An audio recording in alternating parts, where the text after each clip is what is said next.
No one in the small mountain town of Pinecrest, Pennsylvania, would have paid much attention to the tall stranger riding a tired bay horse on that chilly morning in October 1885. His canvas coat was faded and stained with trail dust.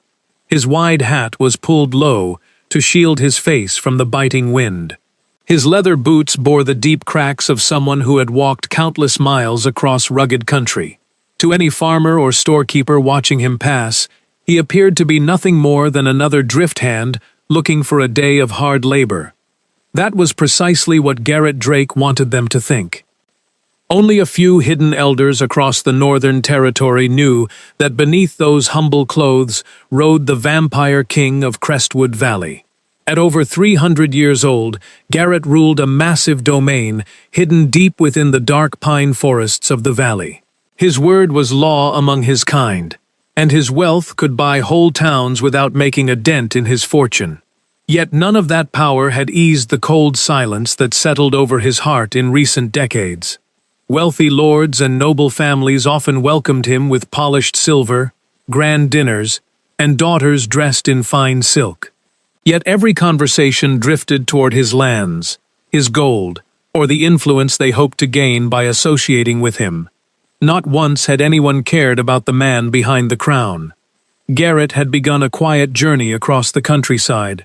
Before making any official visit to nearby estates, he traveled ahead under the assumed name of Ethan Cole, a penniless farmhand looking for work. He wanted to see if genuine kindness still existed in the human world before money and greed tainted it. As the morning sun crested the frosted ridges, the iron gates of the Montgomery estate came into view. White wooden fences stretched along the pasture, and grand oak trees lined the long gravel drive. From a distance, it looked like one of the finest family properties in the county. A woman's sharp voice cut through the quiet autumn air. "You have planted these rose bushes completely wrong again, Hazel." Garrett pulled his horse behind a cluster of pine trees near the front garden. A stern woman in a dark velvet dress pointed angrily at a row of wilting flowers. A young woman knelt in the damp soil, quietly replanting each root with cold, trembling hands. "I told you they belong near the stone porch," the older woman continued. "Can you ever do anything right without ruining it?" Garrett narrowed his ice-gray eyes behind his hat brim. The younger woman wore a faded cotton dress patched twice at the elbow. Dirt stained her palms, and loose strands of dark hair fell around her face under the cold wind. She kept her head bowed and spoke softly. "I am sorry, stepmother. I will fix them right away." The older woman scoffed. "You had better finish before our guests arrive this afternoon. Your stepsisters are inside preparing their dresses, while you look like a kitchen servant." Garrett tightened his hand around his reins. Stepmother. So this quiet girl was not a hired hand. She was part of the family, yet treated worse than a stranger. Garrett waited until the older woman turned and walked back toward the main house, before guiding his horse through the open wooden gate. Up close, the estate showed subtle signs of neglect beneath its grand appearance. Fresh paint covered the front porch, but the barn roof sagged, and the wooden fences lacked sturdy iron bolts. To travelers passing on the road, it looked prosperous, but bitterness hung in the air like damp frost. Garrett dismounted near the front porch and removed his hat. Moments later, the older woman stepped out again, her face cold and suspicious. "What do you want?" she asked curtly. Garrett lowered his head, hiding the regal composure that usually commanded entire courtrooms. "My name is Ethan Cole, ma'am," he said in a low, even tone. "I have been riding for 3 days, looking for honest work. A merchant in town said your estate might need an extra pair of hands." "We are not hiring," she replied instantly, her voice sharp as glass. "I do not need high wages, ma'am," Garrett said quietly. "Just a dry bunk to sleep in, and enough simple food to earn my keep." She examined him closely. The broad shoulders beneath his faded coat showed years of physical strength. His calm posture lacked the desperation of most wanderers. Before she could order him off the property, a quiet voice spoke from the side garden. "Mother?" Hazel walked toward the porch, wiping loose dirt from her apron. "Father mentioned yesterday that someone needs to repair the draft horse stalls," she said gently. "Joseph left for the city last week, and the heavy gates are broken." Beatrice Montgomery glanced toward the stables, clearly balancing her pride against her dwindling coins. Hiring a skilled worker would cost money they did not have. A man willing to work for leftover meals was a different matter entirely. She let out an impatient sigh. "Fine, my husband will decide. Follow us inside." Hazel opened the side gate for Garrett. As he walked past her, he caught a closer look at her face. She was young, perhaps 21, with pale skin that seemed softened by patience rather than wealth. She wore no ribbons or jewelry, and her soft brown eyes carried a quiet weariness. Yet when she looked at Garrett, there was no suspicion or disgust for his dusty clothes. She offered him a small, genuine smile. "I am Hazel," she whispered. "Ethan," Garrett replied gently, feeling a strange, quiet warmth in his chest that he had not experienced in over a century. Hazel led Garrett into the main house through the back kitchen entrance. Inside, the contrast between Hazel and the rest of the family became even more obvious. Expensive rugs covered the parlor floor, and polished brass lanterns hung from the hallway ceiling. In the main sitting room, two smartly dressed young women sat near the fireplace, laughing together while choosing lace ribbons. Neither of them looked up when Hazel walked past, carrying a heavy basket of chopped firewood. Garrett observed everything in silence. Arthur Montgomery sat behind a dark mahogany desk, covered in overdue notices, unpaid receipts, and folded bank letters. His eyes were sunken, and his shoulders sagged beneath the weight of financial trouble he refused to share openly. He barely lifted his head when Hazel brought Garrett into the room. "This is Ethan Cole, Father," Hazel said softly. "He is looking for work in exchange for meals and a place to sleep." Arthur adjusted his spectacles and glanced at Garrett for only a moment. "Do you know how to handle heavy farm horses?" Garrett nodded. "I have worked around horses and wooden structures for most of my life, sir. Can you repair timber gates and shoe a draft horse?" "I can, provided I have a hammer and a basic forge." Arthur leaned back in his chair with a heavy sigh. "Then you have the job. You sleep in the small room behind the hay barn. 3 basic meals a day if you do your work properly. Keep the horses healthy, repair the gates, and stay away from the main house."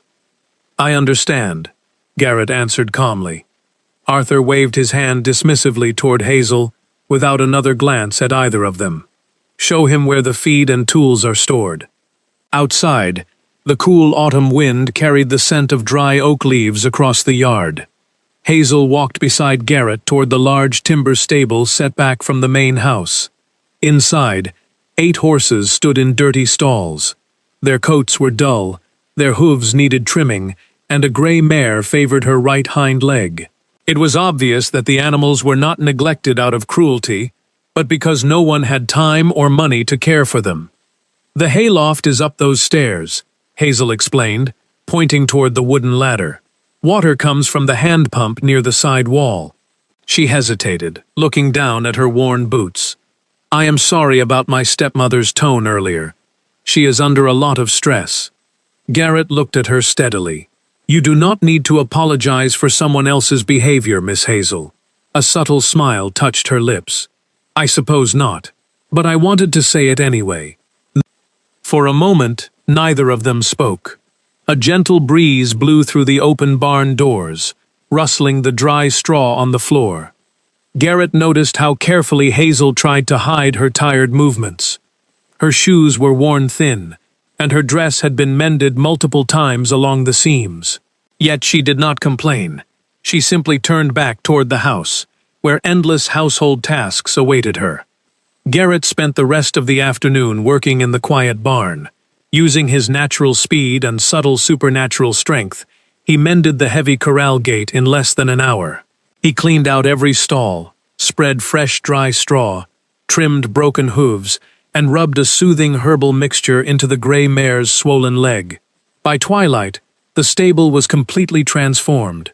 The horses stood calm and content, and the warm scent of fresh cedar filled the air. As darkness settled over Pinecrest, Garrett sat in the small wooden room behind the hayloft. The moon rose high over the pine trees, casting long shadows across the floor. Light footsteps echoed on the gravel outside. The wooden door creaked open, and Hazel stepped inside, carrying a small tin lantern and a covered tray. "My stepmother told me to bring you leftover bread," she whispered softly. She lifted the cloth cover. Instead of dry crusts, the tray held a bowl of hot vegetable stew, thick slices of baked bread, and a mug of hot tea. Hazel smiled shyly. "I thought you might be hungrier than she thought, after a full day of hard work." Garrett accepted the tray, genuinely surprised by her thoughtfulness. "You might get into trouble if your family sees you bringing this here." Hazel sat on an overturned wooden crate and gave a soft shrug. "They rarely check the barn after dinner. Besides, a working man deserves a proper meal." Garrett ate quietly while Hazel sat nearby. The only sounds were the soft movements of the horses below and the wind blowing through the pine trees. After a few minutes, Garrett looked up. "You should be resting inside, Miss Hazel. This is the quietest place on the entire property," she replied softly. "My grandmother used to say that a person's true character is shown by how they treat someone who has nothing to offer them in return." She folded her hands in her lap. She also believed every traveler carries a heavy story behind their eyes. Garrett looked down at his teacup, feeling a strange, deep respect for this human girl. "Your grandmother was a very wise woman." "She was," Hazel said gently. "She was the only person who made this house feel like a real home." The sadness in her voice was not loud or dramatic. It was quiet, the kind of quiet grief that lives inside someone for years. The next morning dawned crisp and clear. Before the sun fully rose above the eastern mountains, Garrett stepped outside his small room and found a mug of steaming black coffee resting on the wooden bench beside his door. There was no note, but he already knew who had left it. He drank the warm coffee, while watching the morning mist rise over the valley. After finishing his morning chores in the barn, Garrett carried a heavy bundle of repaired fence boards toward the eastern boundary. On his way back, he noticed Hazel struggling along the narrow trail leading from the creek. She was carrying 2 heavy wooden pails filled with water, suspended from a wooden yoke across her shoulders. The trail climbed steeply through a grove of pine trees, and she stopped every few yards to rest her arms and catch her breath. Garrett set his tools down and walked over to her. "Let me carry those for you, Miss Hazel."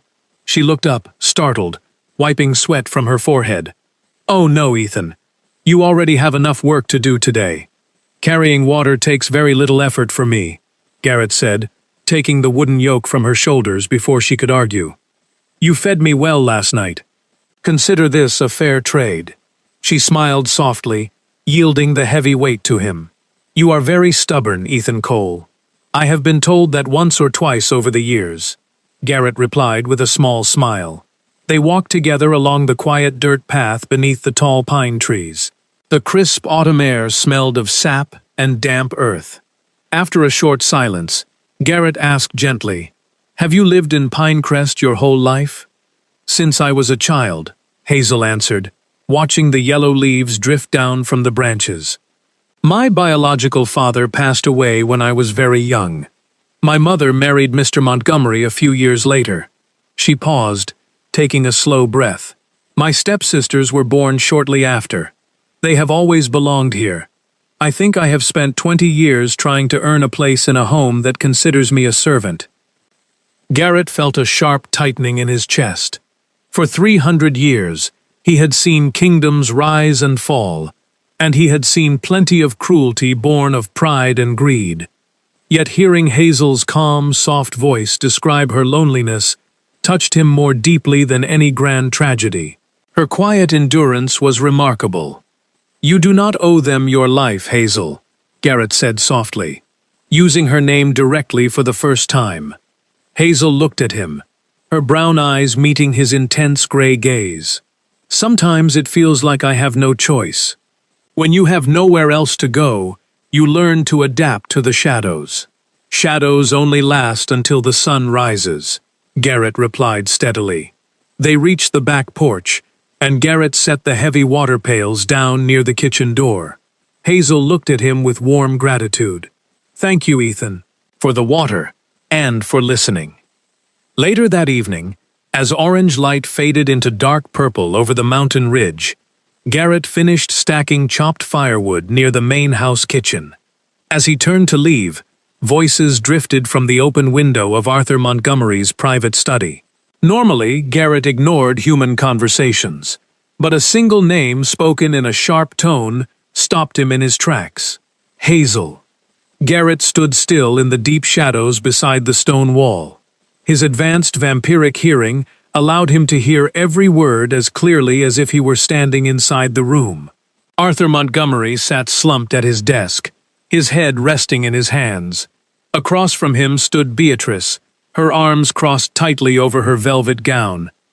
"We have run out of options, Arthur," Beatrice said coldly. "The bank will not extend the loan another week. Gideon Finch will be here tomorrow afternoon to collect what we owe." Arthur groaned quietly. "Gideon Finch is a ruthless man, Beatrice. If I cannot pay him $5,000, he will seize the estate and everything on it. We will be ruined." Silence hung over the study for several moments. Then Arthur spoke again, his voice trembling slightly. "Finch made a proposition when I met him in town yesterday." Beatrice stepped closer to the desk. "What kind of proposition?" "He offered to cancel the entire mortgage," Arthur said slowly. "He will erase every debt I owe his firm, provided we agree to one condition." "What condition?" Beatrice asked impatiently. Arthur swallowed hard before answering. "He wants Hazel. He wants her as his wife." Garrett's hands clenched into tight fists in the dark yard outside. Inside the room, Beatrice did not gasp or express outrage. She merely stood still for a moment, thinking carefully.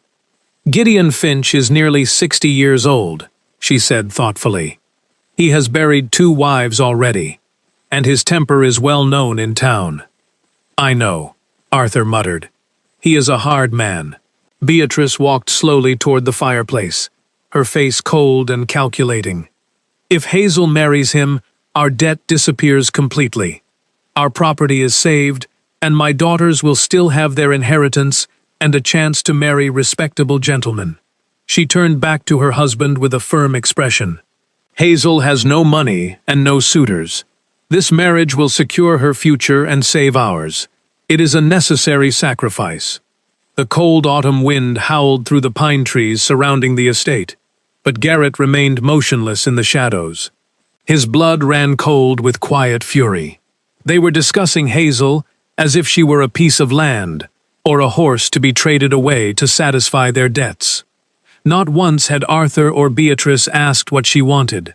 Not once had they shown an ounce of genuine care or love for her happiness. "We will tell her tomorrow when Finch arrives," Arthur said, pouring himself a glass of whiskey with trembling hands. "It is settled then." Outside, Garrett stepped quietly away from the stone wall and walked back toward the dark barn. High above, a small candle flickered in the window of Hazel's attic room. She had no idea that by tomorrow afternoon, the only person on this property who had shown kindness to a stranger would be forced into a nightmare to save people who treated her like a servant. The following afternoon arrived with a heavy, gray sky. A thick mist hung over the valley, and the air smelled of rain. Garrett worked near the main gate, keeping a watchful eye on the road leading from town. Just before 4 o'clock, the sound of heavy wheels echoed through the trees. A sleek black carriage pulled by 2 thoroughbred horses turned onto the gravel drive. Gideon Finch stepped down from the carriage. He was a broad, stout man in his late 50s, dressed in an expensive black coat with a fur collar. He carried a heavy walking stick with a silver top, and his small, cold eyes scanned the property with greedy satisfaction. 2 burly men in heavy wool coats rode behind his carriage, acting as guards. Finch marched up the porch steps without knocking and entered the main house. Less than 10 minutes later, raised voices drifted through the open windows of the parlor. Garrett set his tools down and walked quietly toward the side porch, leaning against the wooden railing. "Bring the girl in here, Arthur." Finch's booming voice echoed through the hallway. Moments later, Hazel was brought into the parlor. She had clearly been pulled away from her kitchen duties. Her sleeves were rolled up, and a trace of flour dusted her apron. She looked at the faces in the room with quiet confusion. "Did you need me, Father?"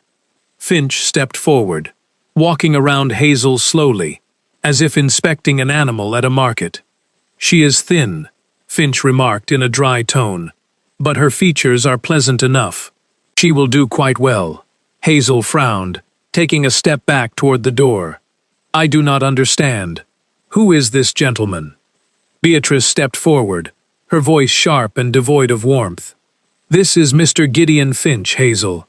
Your father and I have arranged a matter of great importance. You are to be married to Mr. Finch before the end of the month." Hazel froze. The color drained from her face as she looked from Beatrice to Arthur. "Married? Father, please tell me this is a joke." Arthur looked down at the floor, unable to meet her gaze. "It is the only way, Hazel.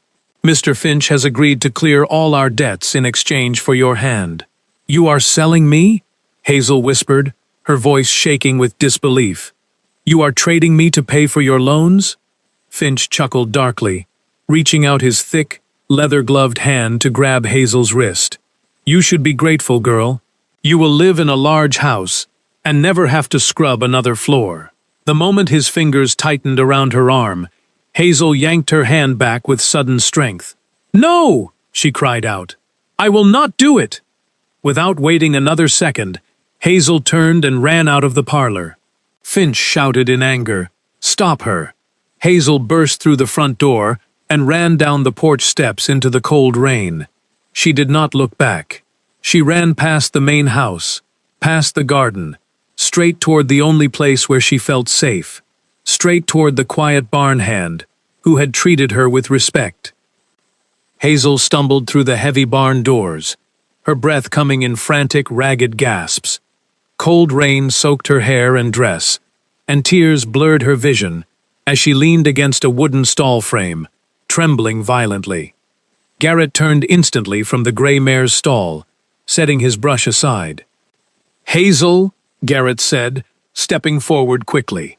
Before he could ask what happened, Hazel collapsed against his chest, burying her face in his coat, as heavy sobs shook her shoulders. Garrett wrapped his arms around her instinctively, holding her steady against his solid frame. "You are safe," he whispered softly. "Take a deep breath." They are giving me away," Hazel sobbed, her voice muffled against his coat. "They are forcing me to marry Mr. Finch to pay their debts. I cannot do it, Ethan. I cannot stay here." "You will not have to," Garrett replied, his voice low and steady. Light flickered through the barn windows, as shouting echoed across the yard. "Check the stables!" She ran toward the back. Garrett guided Hazel behind a massive stack of dry hay bales near the rear corner of the barn. "Stay hidden here, and do not make a sound," he instructed softly. "What about you?" she asked, looking up at him with frightened eyes. "I will handle them," Garrett said with calm confidence. The heavy barn doors were slammed open, hitting the wooden walls with a loud crash. Gideon Finch marched in, accompanied by Arthur Montgomery and his 2 heavy guards carrying lanterns. Finch's face was red with anger. His silver-topped cane clutched tightly in his fist. "You!" Finch barked, pointing his cane at Garrett. "Where is the girl?" Garrett stood calmly in the center aisle, his arms folded across his chest. His face was entirely devoid of fear. "I am tending to the horses, sir. What is the trouble?" "Do not play stupid with me, Hand," Finch snarled, taking a step closer. Hazel ran in this direction. "Where is she hiding?" "I have been working in this aisle for the past hour," Garrett said in an even, unhurried tone. "No one has come through those doors except you." One of Finch's guards stepped forward, holding his lantern high. "Let us search the hayloft, boss." Garrett moved slightly, stepping directly into the guard's path. He did not raise his hands or draw a weapon, but the sudden, intense power radiating from his tall frame made the guard freeze in his tracks. Garrett's ice-gray eyes locked onto the guard's face with cold authority. "I suggest you leave the horses undisturbed," Garrett said softly. Arthur Montgomery stepped between them nervously. "Finch, she probably ran into the woods toward the creek. She knows those paths well. We are wasting time in here." Finch glared at Garrett for a long moment, sense telling him that something about this humble farmhand was deeply unnatural and dangerous. "If I find out you helped her hand, I will have you thrown in jail," Finch spat. Finch turned on his heel and marched out, followed closely by Arthur and the two guards. Their heavy boots clattered across the gravel yard as their voices faded into the rain. Garrett waited until the yard grew completely silent before turning back toward the rear wall. He pulled away 2 hay bales, revealing Hazel crouched in the dark space. "They have gone toward the creek," Garrett said gently, extending his hand to help her stand. Hazel stepped out into the aisle, her face pale and streaked with tears. "They will search the entire property, Ethan. When they do not find me in the woods, they will return. I have nowhere to go." Garrett took a slow, deep breath. The time for pretense had ended. He reached beneath his faded canvas coat and unbuttoned his work shirt, pulling out a silver medallion suspended from a thick chain. At its center was a finely detailed crest, showing a crowned wolf, surrounded by ancient runic patterns. Hazel looked at the silver crest in confusion. "Ethan, what is that?" "My name is not Ethan Cole, Hazel," Garrett said softly. He removed his hat and tossed it onto a straw bale. With a subtle movement, he unpinned his dark hair, letting it fall freely over his shoulders. In the soft lantern light, his hair shone pure, brilliant white, contrasting sharply with his pale skin and striking, luminescent gray eyes. Hazel gasped, taking a step back in shock. "Your hair, your eyes. I am Garrett Drake," he said, his voice carrying the quiet, resonant power of his true noble blood. "I am the ruler of Crestwood Valley." Hazel stared at him in utter astonishment. The dusty, quiet farmhand who had carried her water pails and mended her fences was standing before her transformed.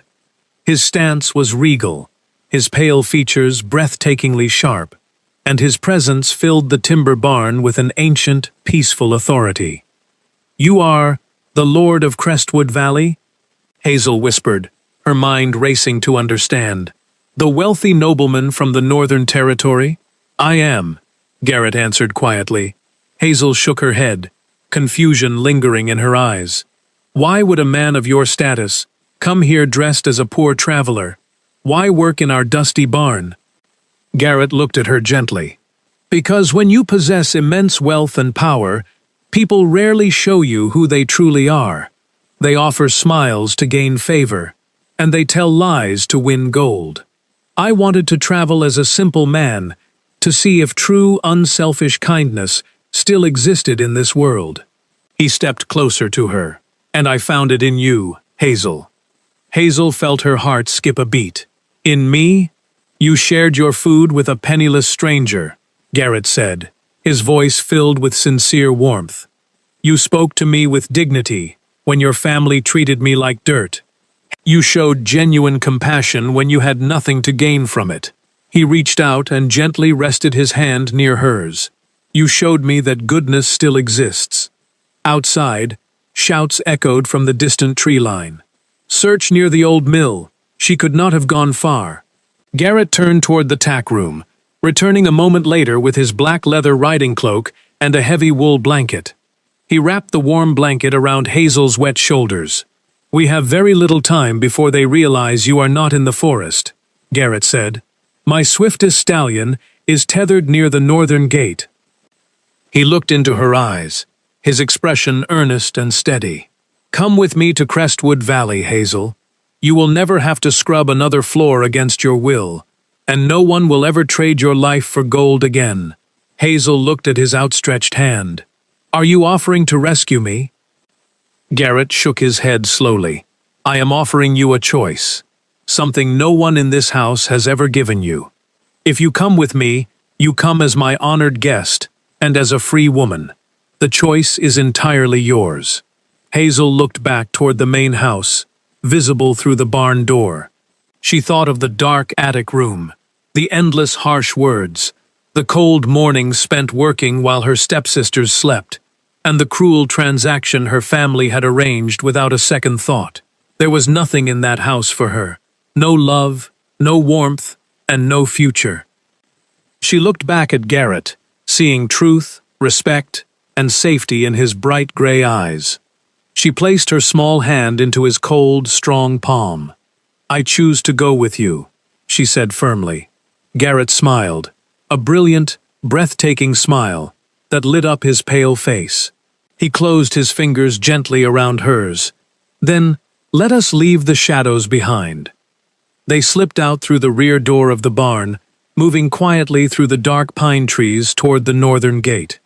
Garrett lifted Hazel onto his tall black stallion before mounting behind her. With a soft command, the horse broke into a swift, silent gallop, carrying them away from the Montgomery estate and into the crisp, moonlit night. By the time the eastern sky turned soft shades of gold and pink, Garrett and Hazel reached the high mountain pass overlooking Crestwood Valley.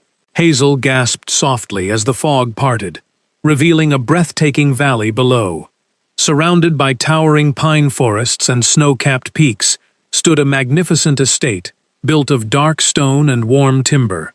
Clear mountain streams wound through open green pastures, and smoke curled peacefully from stone chimneys. As they rode through the grand gates, Hazel noticed people moving about the grounds. Humans and pale, quiet folk worked side by side, tending gardens, grooming horses, and repairing wooden structures. There was no tension, no fear, and no harsh shouting. Everyone greeted Garrett with deep respect, and many offered Hazel warm, welcoming smiles. Garrett brought his horse to a stop in front of the main house. An older woman with kind eyes and a neat gray dress hurried down the stone steps. "Welcome back, my lord," she said warmly, before turning her attention to Hazel. "And who is this young lady?" "This is Miss Hazel Montgomery, Martha," Garrett said, as he helped Hazel dismount. "She is my guest. Please prepare the warm guest suite on the second floor, and bring her a fresh meal." Martha wrapped a soft wool shawl around Hazel's shoulders with motherly care. "Of course, my lord. Come inside, child. You look exhausted from the long ride." For the first time in her life, Hazel was led into a home where people cared for her comfort first. Over the next 3 days, Hazel experienced a world she had never imagined. She slept in a warm bed with soft linen sheets, ate delicious meals prepared with care, and walked freely through the vast greenhouses filled with blooming flowers. On the 4th morning, a loud disturbance broke out near the front gates. Hazel walked out onto the stone porch to see what was happening. A muddy carriage had pulled up, and Gideon Finch stepped out, flanked by Arthur and Beatrice Montgomery. 2 local law officers stood beside them, looking nervous as they glanced at the impressive stone estate. Garrett stepped out onto the porch, dressed in his full regal attire, a dark velvet coat trimmed with silver embroidery, black leather boots, and his silver wolf crest resting against his chest. His white hair fell neatly over his shoulders, and his presence commanded immediate silence. "You have trespassed on my domain, Mr. Finch," Garrett said, his voice echoing across the courtyard like thunder. Beatrice stepped forward, pointing an angry finger at Hazel. "There she is! You stole my stepdaughter, sir! You disguised yourself as a beggar and tricked us!" Finch stepped beside her, holding up a rolled parchment paper. "I have the legal authority here. Her father signed an agreement. She belongs to my household, and I demand she be returned immediately." Garrett did not move an inch. He looked down at Arthur Montgomery. "Is this true, Mr. Montgomery? Did you trade your daughter like livestock to settle a debt you incurred through poor management?" Arthur flushed red with shame, unable to meet Garrett's piercing gaze. Hazel stepped forward, standing right beside Garrett. She held her head high, her voice clear and strong as she looked at her stepmother. "No one stole me," Hazel said firmly. "I left of my own free will. You traded my future without my consent, but I am not a piece of property to be bought and sold." Beatrice gasped. "Hazel, you ungrateful girl! After everything we have done for you.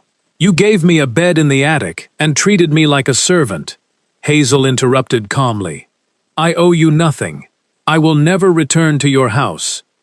Garrett took a step closer to Finch, his gray eyes flashing with cold power. "You have heard her answer, Mr. Finch. She is a guest under my protection.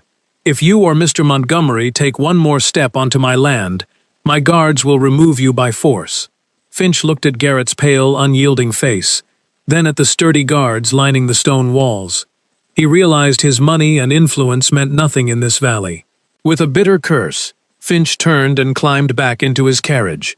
Arthur and Beatrice followed silently, defeated and humiliated, as the carriage sped away down the mountain road.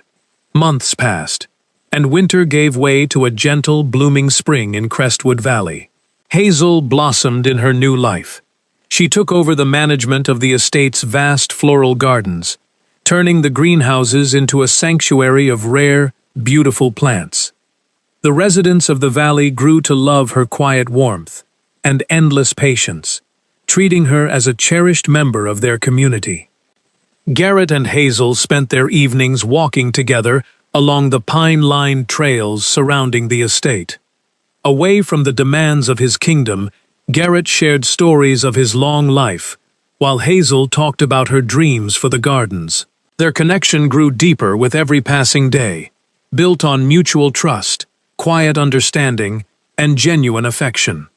One warm evening in May, as the setting sun painted the sky in shades of crimson and violet, Garrett led Hazel to a high wooden gazebo, overlooking the entire valley. The gentle wind carried the sweet scent of pine and fresh blossoms. Garrett took Hazel's hands into his own, looking down at her with profound tenderness. He drew a small wooden box from his coat and opened it, revealing a delicate silver ring carved in the shape of blooming wild roses. "Hazel," Garrett said softly, his voice full of emotion, "when I left my estate months ago, I was looking for proof that true kindness still existed in a world consumed by greed. I found that proof in you." He looked deeply into her brown eyes. "I do not offer you this ring because I rescued you from your past, nor do I offer it to bind you to my side. I offer it only if you choose to share your life with me, as my equal, my wife, and my queen." Tears of quiet joy filled Hazel's eyes as a warm smile touched her lips. "I chose you the night I took your hand in the barn, Garrett," she whispered softly, "and I choose you now, for all the days ahead." Garrett slipped the silver ring onto her finger, bowing his head to press a gentle kiss against her forehead, as the stars began to appear above the mountain peaks. A week later, a simple, beautiful celebration was held under the grand oak tree in the center of the valley. There were no expensive jewels or rigid protocols, only warm music played on violins, tables filled with fresh food, and genuine laughter shared by everyone who lived in the valley. As the quiet evening settled over Crestwood Valley, I sat beside Garrett on the wide stone porch of our home, watching the pale moonlight filter through the tall pine branches. Looking back on the road that brought me here, I realized that true strength is never found in wealth, grand titles, or the power to command others. It is found in the quiet courage to keep your heart kind when the world gives you every reason to grow bitter. On that cold October morning, I thought I was simply helping a poor, dusty traveler carry out his day's work. I never imagined that by offering a warm meal and a gentle word to a stranger, I was opening the door to my own freedom. Garrett came searching for genuine goodness in a world driven by greed, and in finding each other, we built a life rooted in respect, choice, and enduring love. The shadows of my past have completely faded, replaced by the enduring warmth of a home where I am truly seen and valued. As Garrett takes my hand in the quiet dusk, I look toward our future with a peaceful heart, knowing that whatever centuries lie ahead, we will walk through them together, forever free.